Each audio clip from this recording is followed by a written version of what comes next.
सोचिए आप अपने बॉस के आलीशान बंगले में छुट्टियां मनाने जा रहे हैं, लेकिन रास्ते में आपकी कार किसी रहस्यमयी जानवर से टकरा जाती है और वो जानवर है एक यूनिकॉर्न। अब ये बस एक एक्सीडेंट नहीं है, ये एक जादुई तबाही की शुरुआत है, क्योंकि ये यूनिकॉर्न जिंदा था और उसके माता पिता अब बदला लेने आ रहे हैं। कहानी की शुरुआत। एलियट किंटनर अपनी बेटी रिडली के साथ अपने बॉस ओडेल लियोपोल्ड के फार्म हाउस पर वीकेंड मनाने निकलता है, लेकिन रास्ते में उनकी कार एक छोटे यूनिकॉर्न से टकरा जाती है।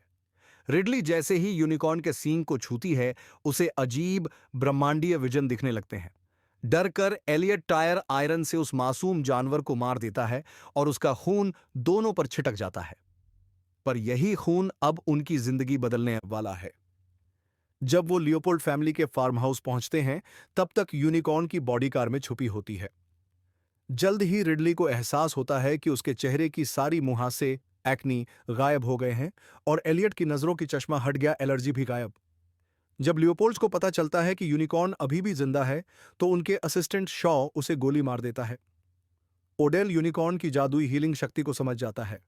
उसका कैंसर भी यूनिकॉर्न की सींग को घिसकर बनाए गए सीरम से ठीक हो जाता है। अब ओडेल को बस पैसा कमाना है। वो साइंटिस्ट डॉक्टर सॉन्ग की टीम से कहता है कि यूनिकॉर्न को लैब ले जाकर टेस्टिंग करो। रिडली उन्हें रोकने की कोशिश करती है, कहती है ये ठीक नहीं है, पर कोई उसकी नहीं सुनता। जैसे ही यूनिकॉर्न को ले जाया जा रहा होता है, दो बड़े यूनिकॉर्न अचानक जंगल से आकर हमला कर देते हैं। डॉक्टर सॉन्ग और कई गार्ड्स मारे जाते हैं। ये थे उस छोटे यूनिकॉर्न के माता पिता। अब ओडेल एक हंटिंग पार्टी बनाता है और एलियट को जबरदस्ती उसमें शामिल करता है। ओडेल का बेटा शेपर्ड यूनिकॉर्न की सींग का चूरा चुराकर नाक से सूंघता है, यानी उसे नशा करने का तरीका भी मिल गया। फिर वो डॉक्टर भातिया को कहता है कि पूरी सींग काट दो। रिडली को अब समझ आता है कि ये यूनिकॉर्न सिर्फ एक बच्चा है जिसे जिंदा रखा जा रहा है। एलियट और हंटर्स यूनिकॉर्न के ट्रैप में फंस जाते हैं। सब मारे जाते हैं, ओडेल, शॉ, सब खत्म। एलियट भागकर फार्म हाउस लौटता है और सबको बताता है कि यूनिकॉर्न्स सिर्फ अपने बच्चे को बचाने आए हैं। ग्रिफ नाम का बटलर भाग जाता है और डॉक्टर भातिया को भेजा जाता है बच्चा वापस देने।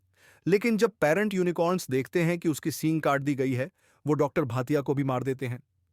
शेपर्ड और उसकी मां बेलिंडा वाइन सेलर में छुपते हैं। वहां शेपर्ड प्लान बनाता है एक यूनिकॉर्न फार्म खोलने का, जिससे खून और सींग बेचकर अरबपति बन सके। पर एक यूनिकॉर्न दीवार तोड़कर आता है और बेलिंडा को बेरहमी से मार देता है। एलियट अपनी गलती मानता है और रिडली से माफी मांगता है। वो सींग चुराकर बाकी यूनिकॉर्न को बाहर ले जाने की कोशिश करता है ताकि रिडली बच सके। शेपर्ड अब रिडली को बंधक बनाकर तीर चलाता है। उसने यूनिकॉर्न की सींग से भी विजन देखे हैं और अब जान गया है कि प्योर हार्टेड मेडन, यानी एक पवित्र लड़की के सामने यूनिकॉर्न्स शांत हो जाते हैं।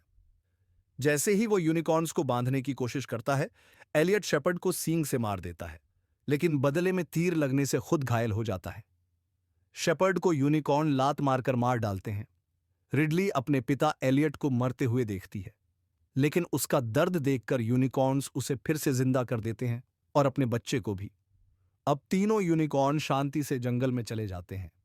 ग्रिफ पुलिस लेकर आता है और एलियट व रिडली को गिरफ्तार कर लिया जाता है। लेकिन तभी तीनों यूनिकॉर्न्स वापस आते हैं और पुलिस कार को टक्कर मारते हैं। सीन कट होता है और फिल्म खत्म हो जाती है, एक शॉकिंग मोड के साथ। दोस्तों, यह फिल्म सिर्फ फैंटेसी नहीं, बल्कि इंसानी लालच और नेचर के बैलेंस की कहानी है। हम जब हद पार करते हैं तो नेचर जवाब जरूर देता है, और कभी-कभी वो जवाब एक यूनिकॉर्न के सींग से भी खतरनाक हो सकता है। अगर आपको ये कहानी पसंद आई हो तो लाइक करो और ऐसे ही हॉलीवुड की डार्क और डीप फिल्मों के लिए चैनल को जरूर सब्सक्राइब करो।